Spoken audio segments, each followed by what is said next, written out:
Meus irmãos, a paz do Senhor Jesus a todos. Nós estamos aqui para dar sequência ao nosso segundo trimestre da Escola Bíblica Dominical. Nós estamos falando desse trimestre sobre tempos de conquista, baseado no sexto livro da Bíblia Sagrada, o livro de Josué, que vai retratar aí a história, a fé, a obediência desse homem. Nós vamos hoje, na aula de número 4, falar sobre vencendo os obstáculos. E eu quero convidar você, antes de nós entrarmos nesta lição, a louvar o Senhor com o hino de número 225 da nossa harpa cristã, que nos diz: "Sê valente".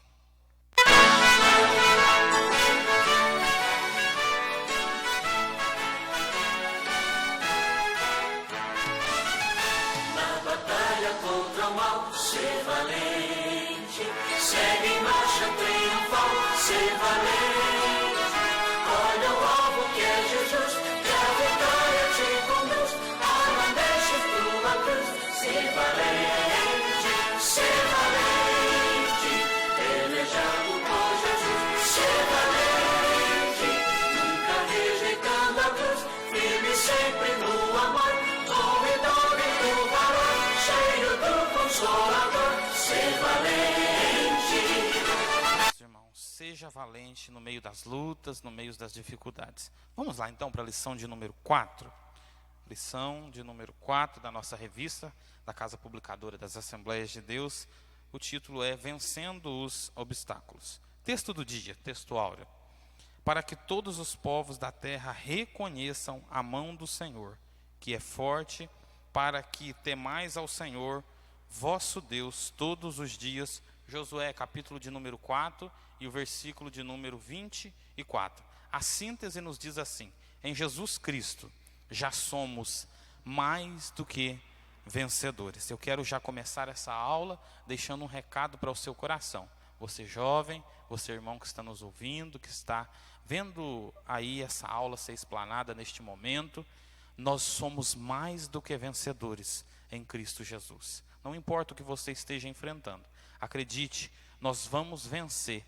Robert, mas existem situações como a destes dias no mundo, nós estamos vivendo os últimos dias da igreja, que parece que nós nunca vamos vencê-las. Mas eu quero te dizer uma coisa, a Bíblia nos garante essa vitória. Paulo, escrevendo aos nossos irmãos da igreja de Roma, ele disse assim: mas em todas estas coisas, nós somos mais do que vencedores em Cristo Jesus. Vamos ao texto bíblico? Josué, capítulo de número 3, versículo 5 até o 6. E depois nós vamos ler também do versículo 14 até o 17 do capítulo de número 3, onde nos diz assim a palavra do Senhor.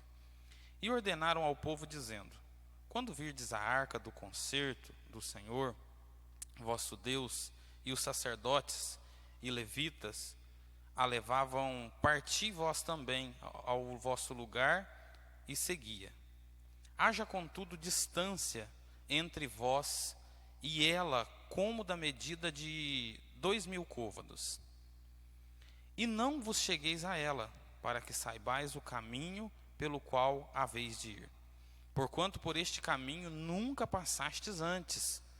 Disse Josué também ao povo: santificai-vos, porque amanhã fará o Senhor maravilha no meio de vós. E falou Josué aos sacerdotes, dizendo: levantai a arca do concerto, e passai adiante deste povo. Levantaram, pois, a arca do concerto, e foram andando adiante do povo. E aconteceu que, partindo o povo das suas tendas para passar o Jordão, levavam os sacerdotes a arca do concerto diante do povo.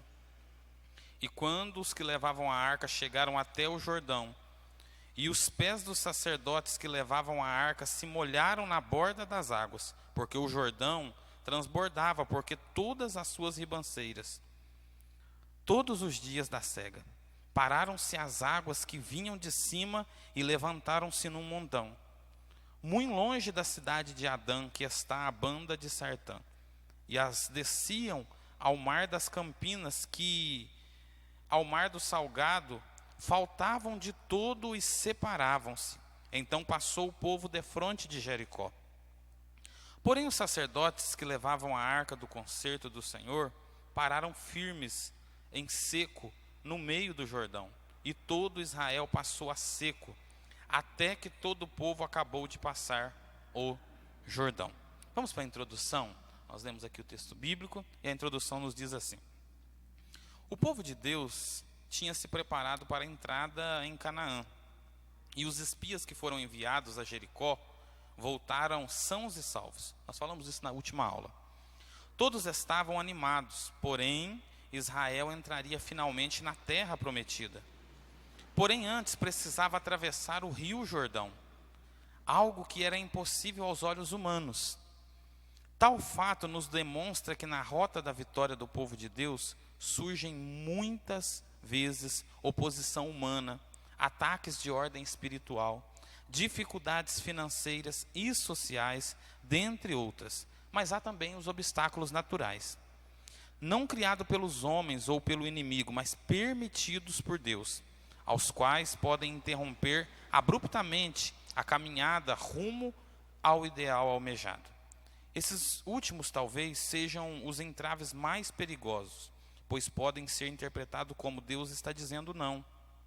É preciso ter discernimento para que, transpondo as barreiras, seguir em frente e alcançar tudo o que o Senhor prometeu. Há uma frase que sintetiza o segredo para o alcance dos objetivos: as águas dos rios alcançam seus objetivos porque aprenderam a contornar os obstáculos. Querido jovem, nós vamos nesta manhã então falar sobre vencer obstáculos. Para nós falarmos sobre isso, nós precisamos entender uma questão. A nossa vida, ela é circundada de adversidades, situações difíceis, situações aonde nós lidamos com crises, como nós estamos lidando com essa crise no nosso país, uma pandemia que está no mundo inteiro e uma epidemia que foi alastrada pelas nossas cidades e pelo nosso país. Mas uma coisa nós precisamos entender: Deus não perde o controle da situação. E nós não podemos também nos desesperar nesse tempo adverso, porque muitas das vezes nós temos percebido que as pessoas estão se perdendo. O que era para ser apenas uma pandemia já virou uma pandemia política, uma político-pandemia. E nós olhamos para essa situação, onde o povo de Deus aqui estava agora num momento onde eles iam lidar com os obstáculos.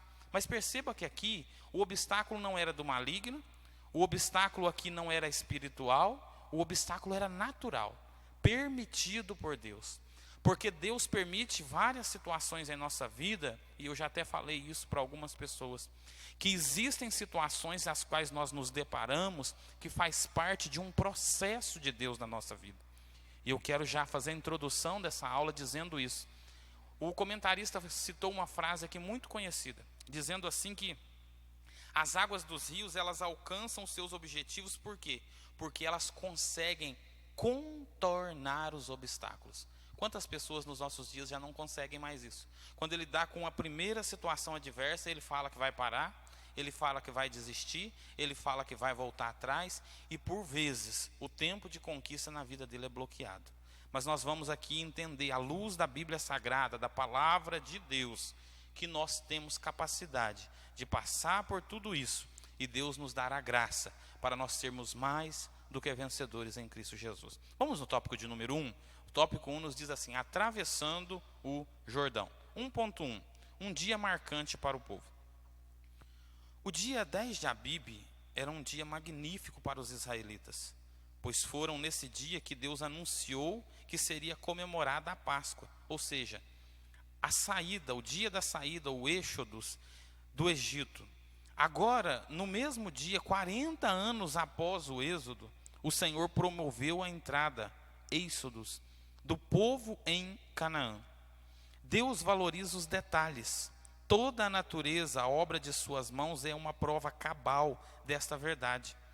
Assim, qualquer dia poderia ter havido o êxodos e o êxodos, mas ele quis que esses fatos de libertação do povo e da entrada na terra prometida acontecessem na Páscoa, porque tal acontecimento apontava para o Calvário. Nós vamos parar aqui para fazer uma questão e entender um ponto.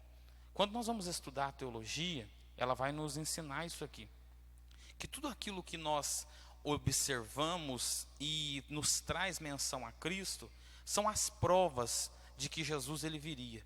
Tudo que nós vemos no Antigo Testamento, a história, a trajetória que são narradas, a vida desses homens, nos apontam, são as sombras do velho que repercutiriam no Novo Testamento, apontando para o Calvário, porque o projeto de Deus não pode ser barrado. Deus fez com que o seu povo fosse mais do que vencedor, e ele fez com que eles transpossem os obstáculos, porque ele tinha uma obra salvífica na humanidade, uma obra de salvação, e ela nos alcançou a minha vida e alcançou a você também. Vamos continuar aqui no texto. O Cordeiro de Deus que tira o pecado do mundo durante a Páscoa, séculos depois seria imolado. Outro detalhe interessante é que Deus criou as circunstâncias políticas no mundo para que a vinda do seu Filho unigênito fosse o marco para o estabelecimento de um calendário, um novo calendário, dividido antes e depois de Cristo, fazendo relembrar o episódio do Êxodo no capítulo 12. O Altíssimo achou por bem que toda a humanidade nas gerações seguintes se lembrasse de que um dia Deus se fez homem, morreu numa cruz, na Páscoa, e mudou a história da humanidade para sempre. Nós vamos falar dessa travessia do Jordão e nós precisamos entender aqui algumas coisas. A forma com que Deus ele age. Às vezes nós não paramos para olhar nos detalhes das coisas.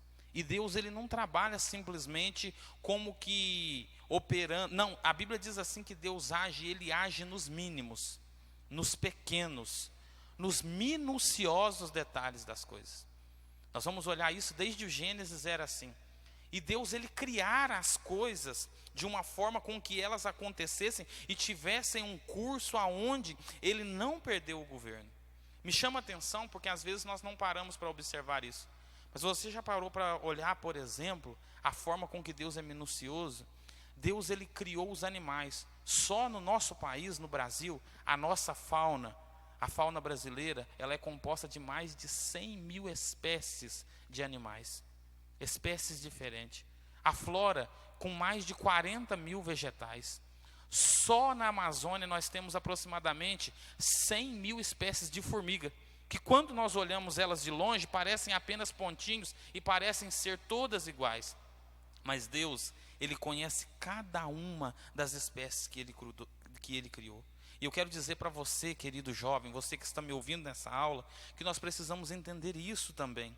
Deus, ele traçou uma história para nós. Os obstáculos vêm, as oposições chegam, mas Deus está no controle de todas as coisas. Nós precisamos crer, confiar que Deus, ele não perdeu o controle.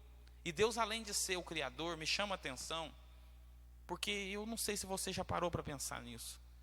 Mas todas as vezes que nós, seres humanos, criamos alguma coisa, nós criamos nós criamos ou produzimos algo em cima de algo já existente. Robert, como assim? Por exemplo, se eu for criar, por exemplo, um livro, se eu for escrever um livro, eu vou me basear em um livro que já foi escrito por alguém. Eu já vou me utilizar de materiais que já existem, como papel, como capa, como cola e várias outras coisas. Mas você já parou para pensar que com Deus foi diferente? Porque lá no Gênesis, o verbo utilizado para Deus criar ali é bara. Ou seja, Deus criou a partir do nada. Com Deus a história é diferente. É por isso que você que está me vendo aí, e talvez você está se dizendo assim, Robert, você está falando sobre vencer obstáculos, porque você não sabe o que eu tenho passado. Mas eu quero te dizer uma coisa, mas o Deus que nós servimos, ele sabe. E ele é especialista em criar coisas a partir do nada, situações a partir do nada, escape a partir do nada, só para poder tratar e nos ensinar como nós devemos viver aqui e nos preparar para o céu. Tópico de número 2. A arca do concerto aponta o caminho a seguir. Durante 40 anos, Deus guiou o seu povo por intermédio de uma nuvem ou uma coluna de fogo. Agora, porém, os hebreus sairiam guiados pela arca do concerto, que era levada pelos levitas. Mas somente em 3 oportunidades ela foi conduzida pelos sacerdotes. Neste episódio, ao circuncidarem Jericó, e quando a levaram para o interior do templo de Salomão. Outro aspecto interessante é que a arca ela sempre seguia no meio do acampamento, mas agora ela estaria na frente, a quase 1 quilômetro de distância. Tal mudança tinha a ver com as novas circunstâncias. Os hebreus não seriam mais peregrinos, eles teriam a sua terra, habitariam, não mais em tendas, porém em casas. A arca, que representava a presença de Deus, deveria guiar daqui para frente as suas mentes e corações. Jovens, nós vamos falar sobre o tópico 2, que vai falar sobre a arca do concerto, chamada também de arca da aliança. Quando nós olhamos para esse objeto que estava dentro do tabernáculo, nós precisamos entender uma coisa. Era um objeto simbólico que representava a presença de Deus. Inicialmente, nós vamos perceber que a arca, quando Deus dera a lei para Moisés, ela deveria ser guiada, deveria ser transportada pela tribo dos coatitas, ou pelos filhos de Coate. O que nós olhamos nessa circunstância? Que 3 circunstâncias que foram diferentes, 3 circunstâncias aonde a arca foi transportada e não foi pela tribo dos coatitas. A primeira dela, a circunstância que nós estamos falando, aonde o povo de Israel estava passando o Jordão. A segunda, quando eles circuncidaram a cidade de Jericó. E o terceiro, que fora nos dias quando eles levaram ela para dentro do templo de Salomão. Mas me chama a atenção, porque essa arca ela era carregada sempre no meio do povo. Robert, como assim? Quando o povo saía para a caminhada, eles iam rumo à terra que Deus havia prometido. Mas nos chama a atenção algo, porque essa arca ela sempre estava no centro, no meio do povo. Mas agora Deus havia mudado a estratégia. Deus estava fazendo com que aquela arca ela fosse à frente. Deus falou para que Israel e os sacerdotes, eles pegassem e colocassem a arca que deveria ser carregada sobre os seus ombros, e eles então transportassem ela na frente do povo. O texto que nós vemos diz assim que ela foi colocada a aproximadamente 2.000 côvados, ou seja, mais ou menos 1 quilômetro de distância na frente do povo, 1.000 metros. Mas o que me chama a atenção é que a história, ela começa a tomar outra forma. Nós vemos que a história dos israelitas começa a tomar outros rumos. Porque Deus agora ele estava falando que a mente, que os corações do povo de Israel deveriam ser guiados por Deus. 40 anos eles ficaram no deserto. Saíram na Páscoa, no dia 10 que nós lemos aqui de Abibe. E 40 anos depois, no mesmo mês, no mesmo dia, eles agora estavam chegando na terra que Deus havia prometido. Mas me chama a atenção, porque essa arca, ela representava a presença de Deus. Sabe o que aponta isso, jovem? Você que está me ouvindo aí, é que os nossos obstáculos não podem ser vencidos sem a presença de Deus. Nós não conseguimos transpor os obstáculos desta vida, nós não conseguimos passar adiante se nós não tivermos a presença de Deus conosco. Aí você diz assim, Robert, mas eu vou e eu não consigo de forma alguma ver Deus. Verdade. É por isso que a Bíblia diz assim que nós não andamos por vista, mas nós andamos pela fé. A fé é o que nos move. A fé ela causa no homem esse sentimento de nós continuarmos, de nós darmos continuidade à nossa caminhada cristã. Tópico 1.3. A providência mais importante para a conquista da terra prometida. De todas as ordens que Josué passou ao povo, a mais significativa foi: santificai-vos, porque amanhã fará o Senhor maravilhas no meio de vós. Ele deixou claro que não seria possível apresentar-se à peleja sem as vestes da santidade. Pois Deus é santo, santo, santo. Isaías 6:3.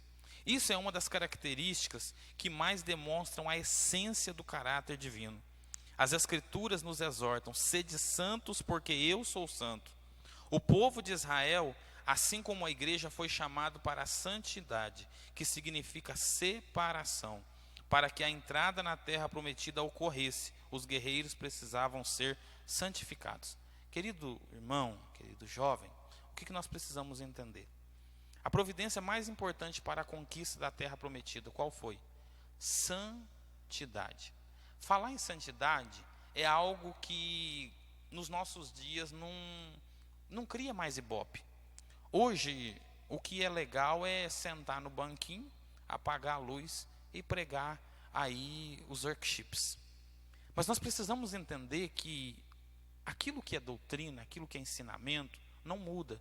Robert, me explica melhor, vou te explicar. O que acontece? Nós percebemos que a igreja ela mudou. Hoje os nossos irmãos são diferentes. Antigamente, nós olhávamos para uma pessoa na rua e nós conhecíamos reconhecer alguém que era cristão protestante. Só que os princípios de Deus são os mesmos. Perceba uma coisa, nós estamos falando de uma história que aconteceu aqui há mais de 4.000 anos, entre 3 e 4.000 anos. Mas Deus ainda se conserva o mesmo. O caráter de Deus, quando nós falamos em santidade, nós estamos falando do caráter divino. E Robert, alguém consegue se santificar simplesmente por sua força? Não, nós não conseguimos. Robert, alguém consegue se santificar pelo que o outro fala? Não, nós não conseguimos. Mas existe uma característica para que nós possamos nos santificar? Sim, existe. Jesus ensinou? Sim, Jesus ensinou. Qual é? Santifica-os, Pai, na verdade. A tua palavra é a verdade. Jesus deixou isso muito claro. Sem a palavra de Deus, nós não conseguimos nos santificar. Um dia, o salmista estava escrevendo um salmo que eu já citei ele acho que mais de umas 2.000 vezes, que é o Salmo 119, o versículo 11. E o salmista diz assim, inspirado por Deus, ele diz assim: como purificará o jovem o seu caminho? E depois, inspirado por Deus, ele responde: examinando conforme a tua palavra. Sem Bíblia, sem palavra de Deus, não existe santificação. E Robert, como que é a santificação? A santificação é um processo gradual. Ninguém nasce hoje para Cristo e amanhã já é santo, 100% santo. É um processo que eu costumo sempre compará-lo a uma escada. E como que nós subimos escadas, as pessoas mais normais no mundo? Degrau por degrau. Robert, mas tem quem sobe mais de um degrau? Tem. E de vez em quando alguém cai. De vez em quando alguém se estumbica no chão. Mas nós precisamos entender que a santificação é uma doutrina bíblica. E é uma doutrina inegociável. Se trata de uma das características que Deus, Ele não negocia com ninguém. Falar sobre isso hoje é difícil porque nós não gostamos de ouvir esse tipo de mensagem. Só que Deus ainda é santo, santo e santo. O caráter de Deus tem a ver com isso, com a santidade, com a santificação, que é um processo que é operado em nós todos os dias, até o arrebatamento da igreja. E um dia o escritor aos Hebreus estava escrevendo a sua carta e ele diz assim, ó: sem santificação ninguém verá o Senhor. Jovem, eu quero dizer para você, e me escondo na cruz de Cristo para dizer isso nesse momento. Nós precisamos santificar a nossa vida. Eu sei que não é fácil. Vencer obstáculos não é fácil. Os dias da nossa mocidade são difíceis, mas nós precisamos lutar para que isso aconteça, porque Deus quer que nós, assim como esse povo, os soldados do povo de Israel, eles não venceriam se eles não santificassem. Por isso que Josué passou no meio do povo e diz assim, ó: santifica-os, porque amanhã fará o Senhor maravilha no meio de vós. A santificação, ela precede o milagre. A santificação, ela precede a conquista. A santificação, ela precede a entrada na terra prometida. Vamos aqui sobre uma reflexão. Vale a pena viver uma vida com um alto padrão de santidade, mesmo quando isso aparenta-se irracional, ilógico ou ultrapassado? É uma pergunta que o nosso comentarista deixou aqui para nós. Fica aí, jovem, para a sua reflexão. Vale a pena? Mesmo em um tempo onde isso parece ilógico, irracional, a gente ser santo? Porque as pessoas nos têm por ultrapassado. Aí olha o que ele vai dizer. Viver em santidade e fazer a vontade de Deus sempre é a melhor decisão para o seu povo, sob quaisquer circunstâncias, pois o Senhor jamais se equivoca. Nós precisamos entender isso. Deus, Ele jamais erra. Deus jamais vai ter sido por equivocado. Santificação ainda é o caminho para nós herdarmos e alcançarmos a bênção de Deus. Tópico de número 2.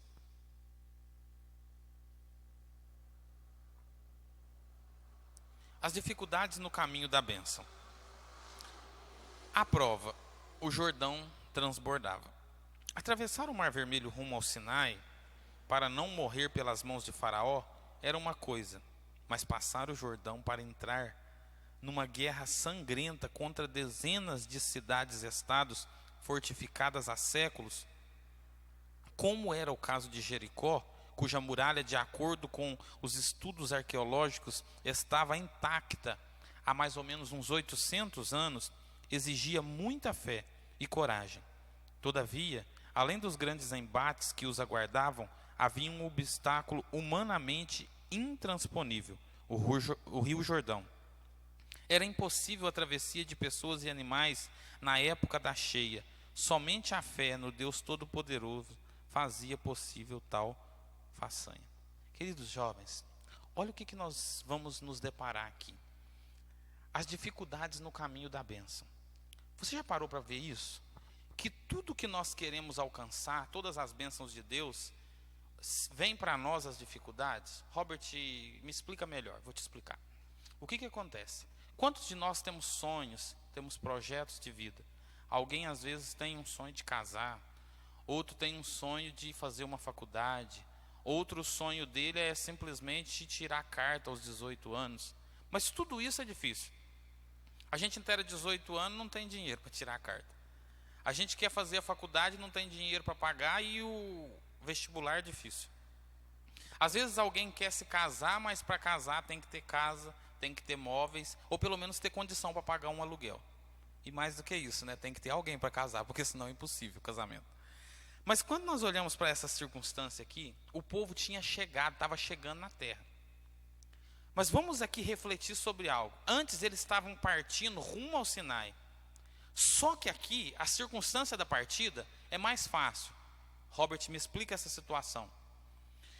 O povo estava saindo de uma vida de escravidão, uma vida de sobrecarga de dentro do Egito, rumo às promessas de Deus. Quando eles estavam caminhando, eles se depararam com uma primeira adversidade. Qual que era a dificuldade? O Mar Vermelho. Mas só que tem uma coisa, eles precisavam atravessar o Mar Vermelho, mas isso estava dentro deles. Existia um sentimento, uma vontade, um desejo de passar. Por quê? Além do sentido de herdar a terra, quando eles se depararam com essa circunstância, estava vindo Faraó e os seus soldados. Um exército tinha partido do Egito. E o que eles queriam mais que depressa? Atravessar o Mar Vermelho. Mas agora a situação era diferente. Eles chegaram diante de um obstáculo parecido. Qual que era? O Rio Jordão. E o Rio Jordão aqui não estava no tempo dele de seca, estava no tempo de alta, onde a água havia subido, nos tempos de cheias. E o que nós percebemos nessa situação?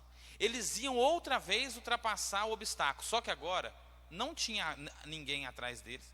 Eles estavam vivendo uma vida de circunstância onde eles estavam confortavelmente providos da bênção de Deus. Por quê? Eles tinham a noite que era fria, tinha coluna de fogo e tinha a coluna para conduzi-los. No dia escaldante do deserto, tinha uma nuvem que fazia com que eles fossem cobertos e protegidos daquele sol. Outra circunstância, todos os dias o povo levantava de manhã e tinha maná. O povo tinha fome no deserto, Deus mandava codornizes, carne.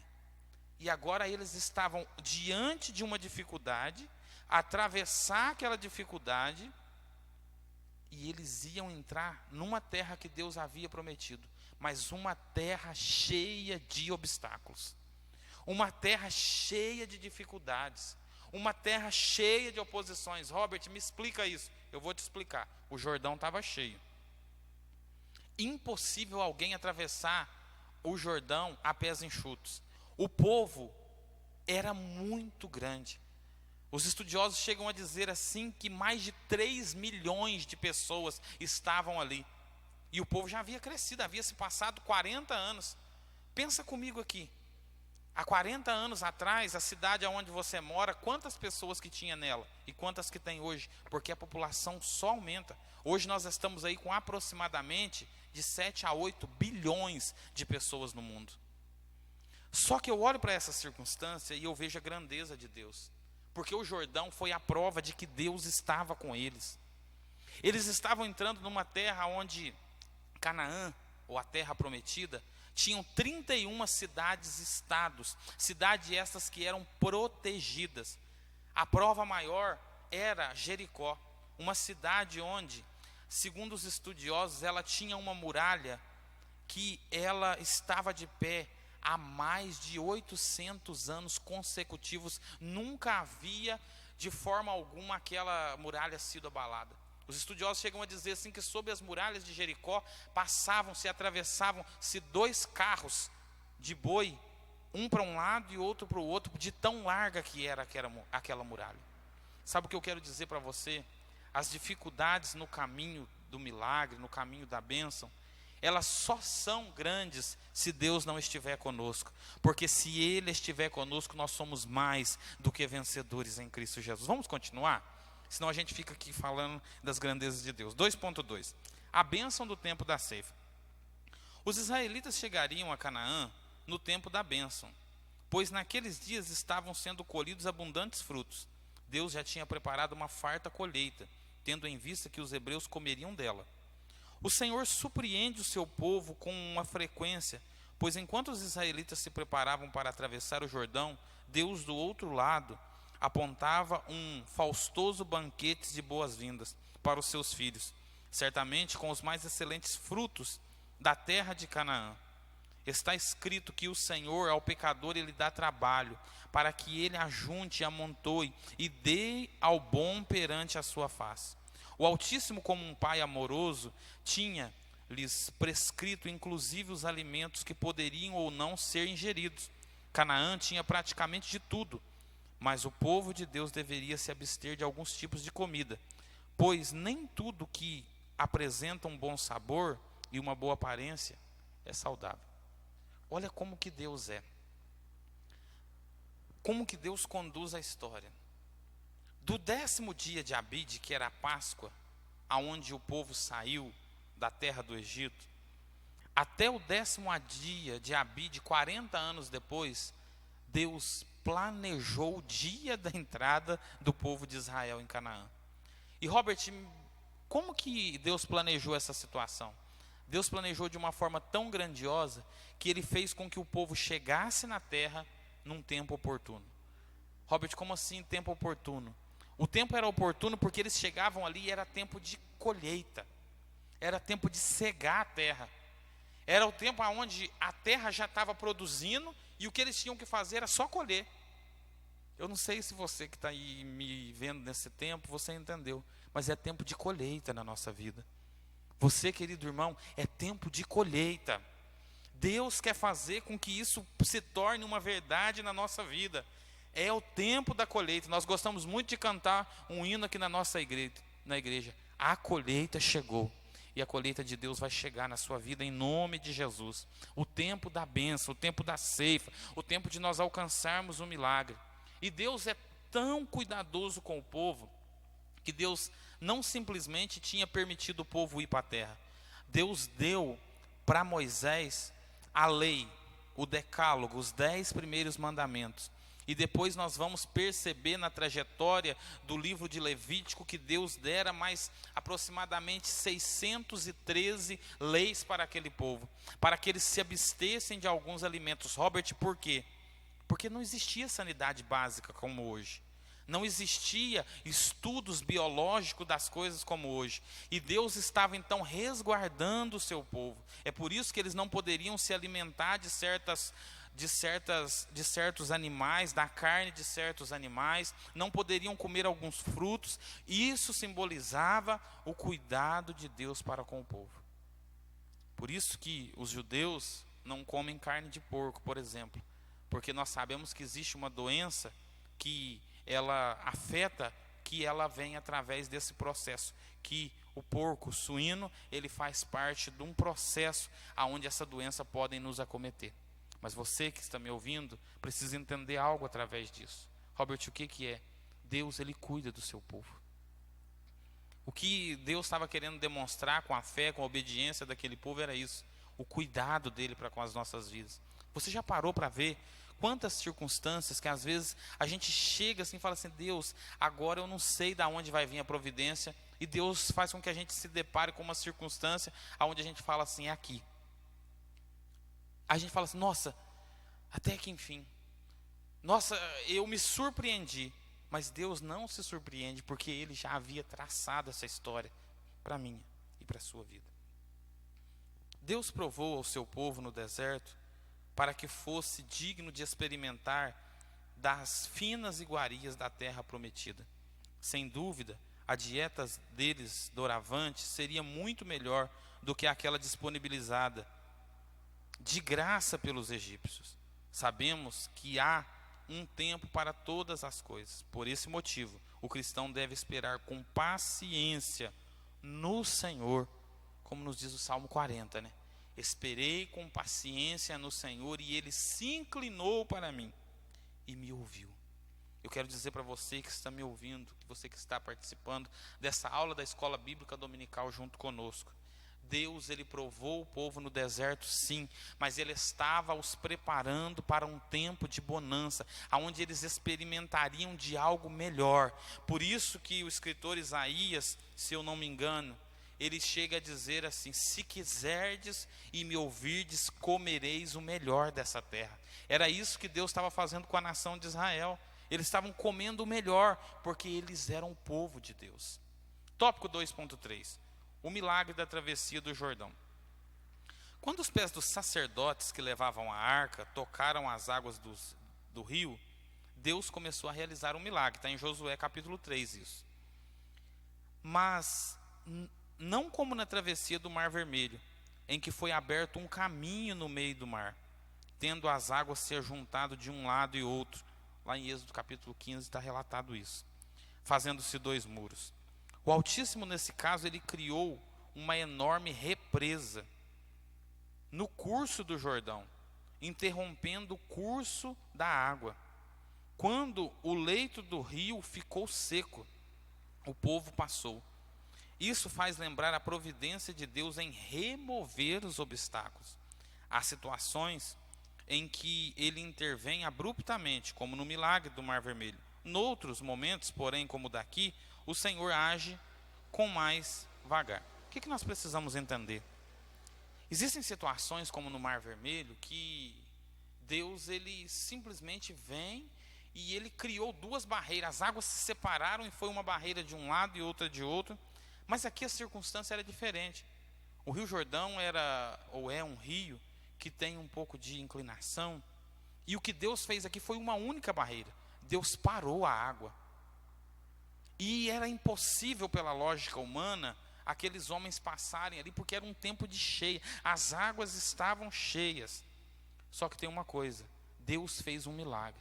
Quando os sacerdotes vieram e começaram a molhar os seus pés, Deus interviu naquela situação. Eu quero dizer para você que na nossa vida também é assim. Surgem os obstáculos? Sim. Deus nunca prometeu uma vida sem dificuldades para ninguém.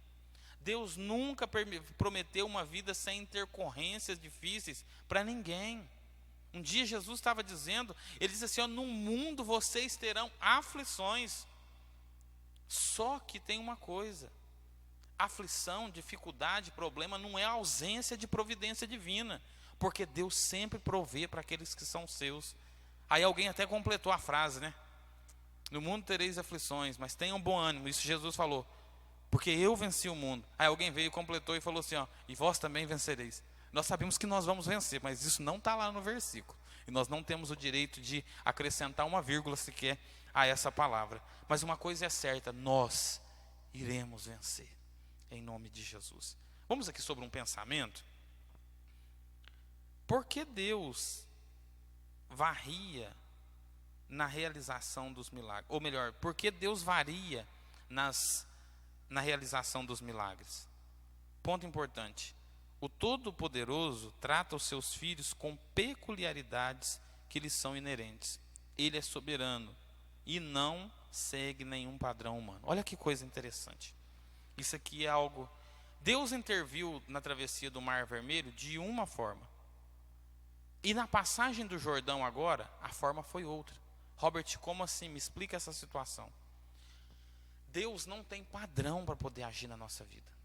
Hoje, principalmente com o surgimento de muitos movimentos no nosso país, para poder aí proclamar o evangelho no país e no mundo, principalmente hoje aí quando a gente vai lidar com um movimento chamado de neopentecostal, ou novo pentecostalismo, nós estamos querendo padronizar a forma de Deus agir. Robert, me explica isso, eu te explico. Alguém pega e fala assim, ó, esse copo de água aqui é o que cura. Aí todo mundo começa a ir lá e comprar copo de água, como se Jesus fosse obrigado a padronizar e curar por copo de água. Aí vem o outro movimento e diz assim, não, mas o negócio nosso aqui é que nós vendemos o lenço.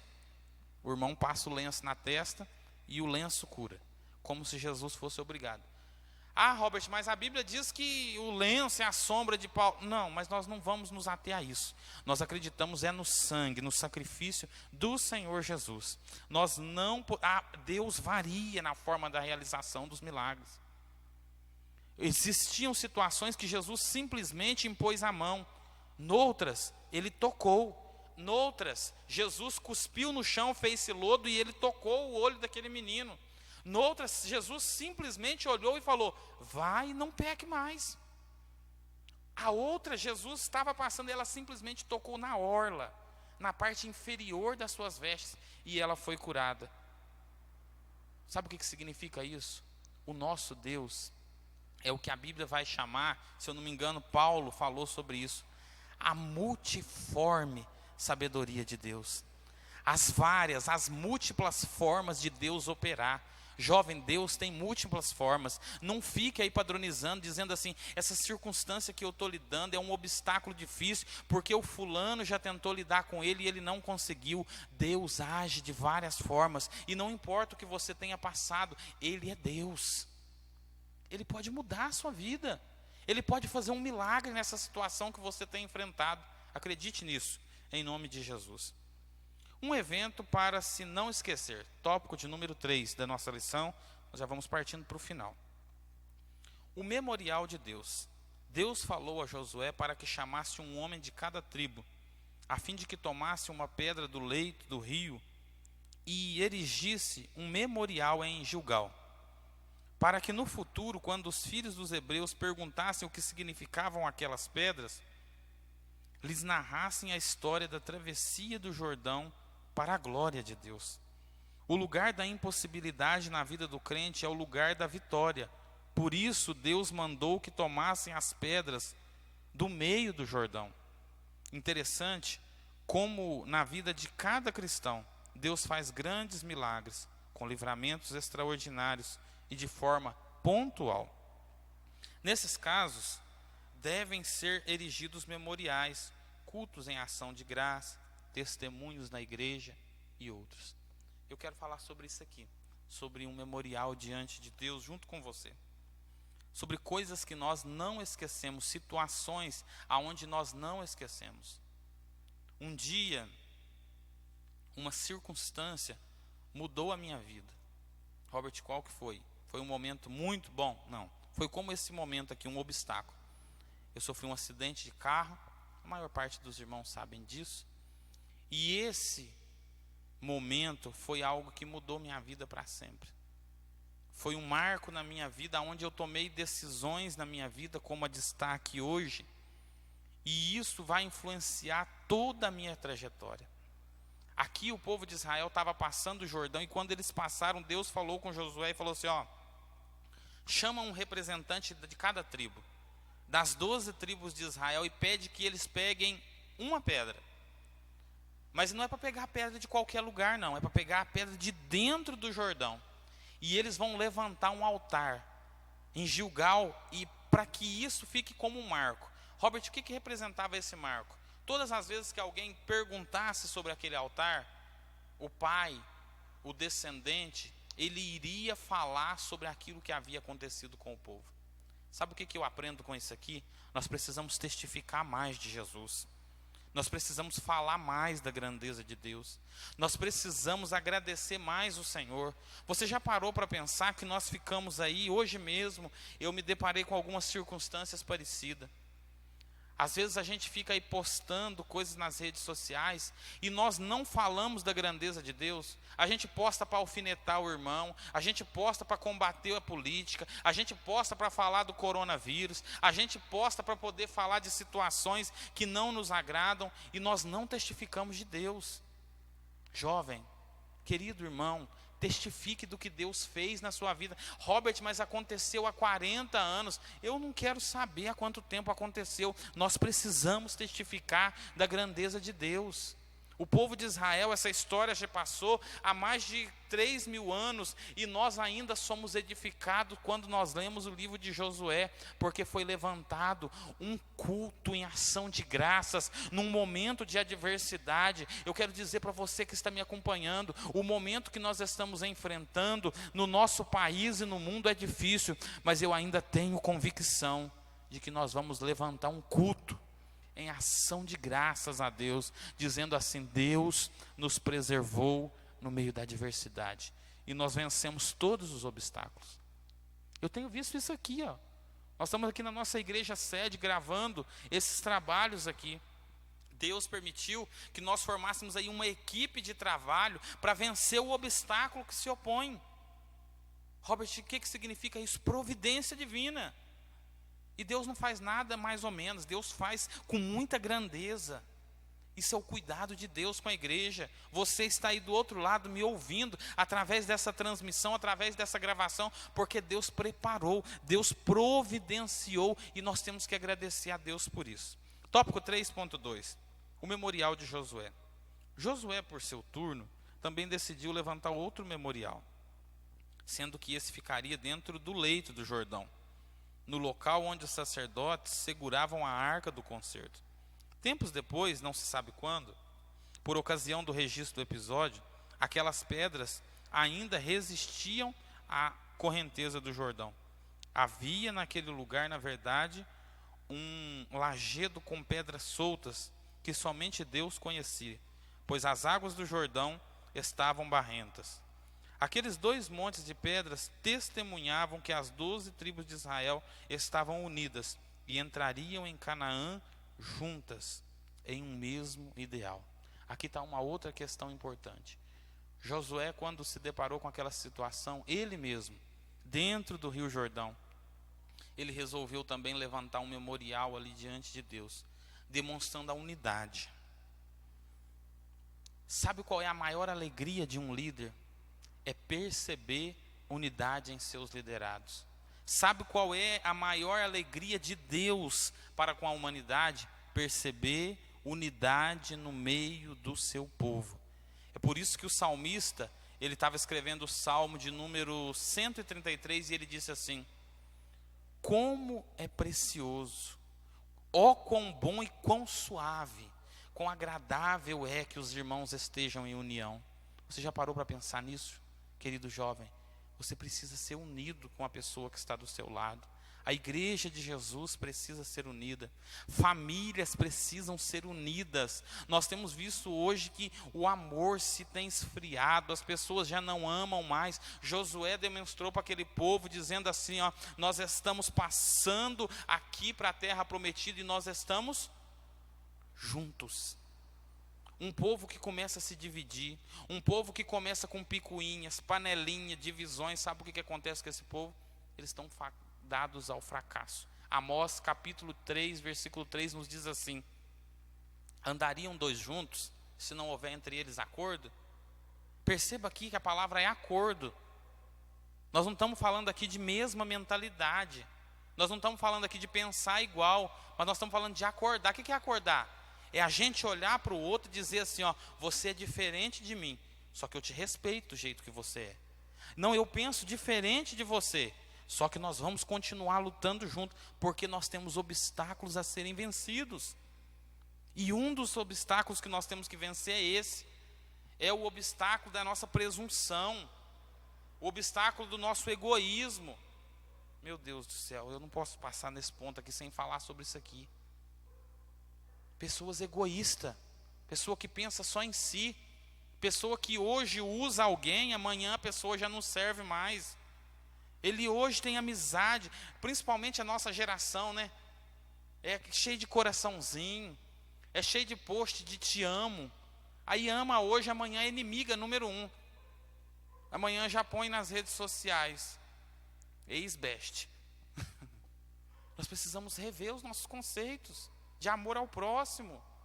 Os nossos conceitos que nós temos de amar, porque nós não estamos falando simplesmente de um convívio. Deus estava mostrando através de Josué a obediência, a fé daquele homem, que eles eram um povo unidos, eles iam lutar juntos, permanecer juntos e alcançar a terra juntos.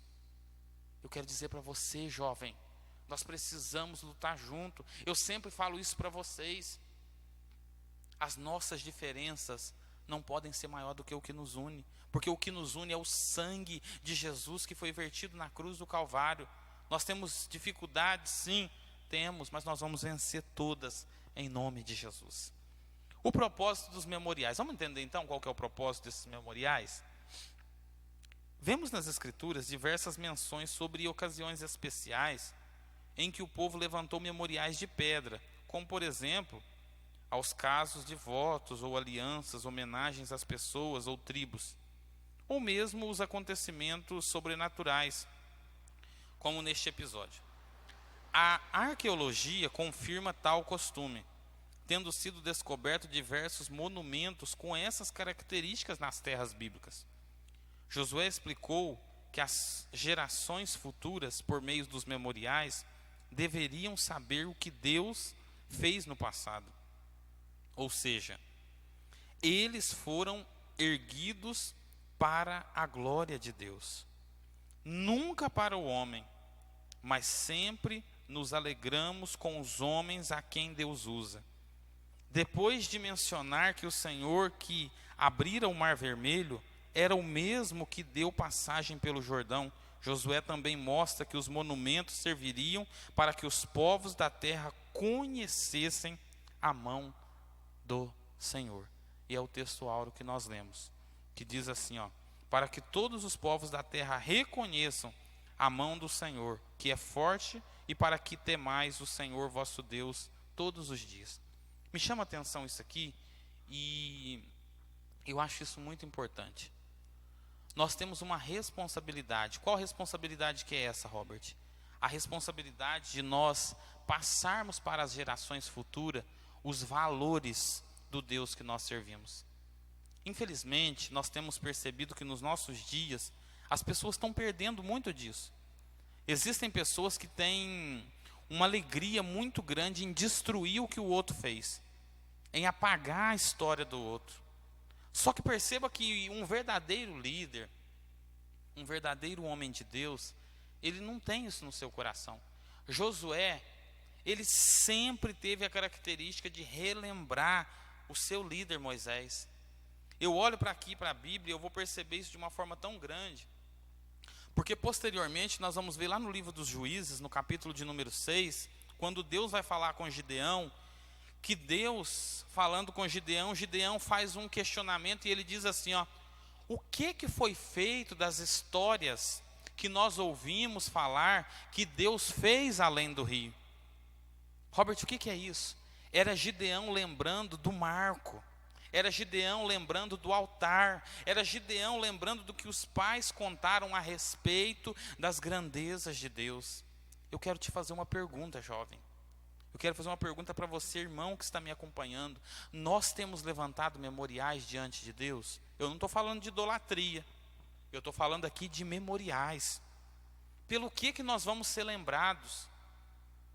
Nós precisamos marcar a nossa geração. Nós precisamos ter esse sentimento, esse desejo de marcar a nossa geração, de deixar alguma coisa aqui para as outras pessoas. O povo de Israel tinha essa preocupação. A arqueologia vai demonstrar isso, que eles sempre levantaram altares para que as outras gerações conhecessem quem era o seu Deus. Será que quando eu e você não estivermos aqui, se Jesus não voltar, as pessoas vão relembrar de nós como? Como homens de Deus? Será que alguém daqui, se Jesus não voltar daqui 100 anos, daqui 50 anos, 60, Será que alguém vai se lembrar e vai dizer assim: nossa, há mais de 70 anos houve uma pandemia no Brasil e Deus levantou jovens e homens para que pudessem pregar a palavra de Deus, e eles transmitiam os cultos ao vivo, e eles fizeram com que a palavra de Deus fosse pregada?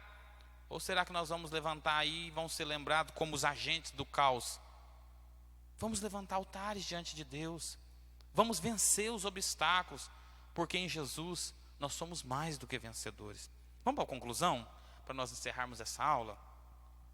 A travessia dos filhos de Israel pelo Jordão constituiu-se em um marco histórico para os hebreus, pois demonstrava a boa vontade de Deus para com seu povo, ao conceder-lhe uma terra que manava leite e mel. Esse evento nunca deveria ser esquecido por aqueles que passaram a pé, enxutos, assim como as gerações futuras, e também por aqueles que eram inimigos de Israel.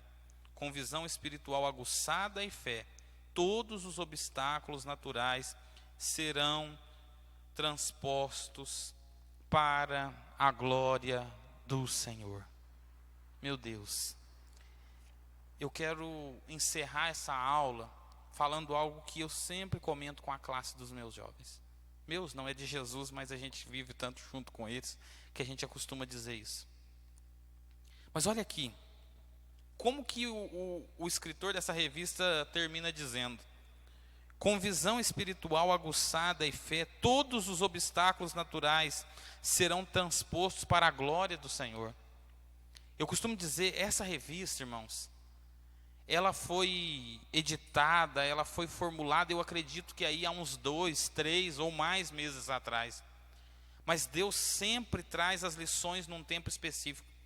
Nós estamos passando por uma circunstância, por uma barreira, por algo que é natural. Natural assim, que nós sabemos que foi um vírus que partiu lá da China, não quero entrar nesse mérito. Mas que é uma enfermidade, algo que é natural para a humanidade.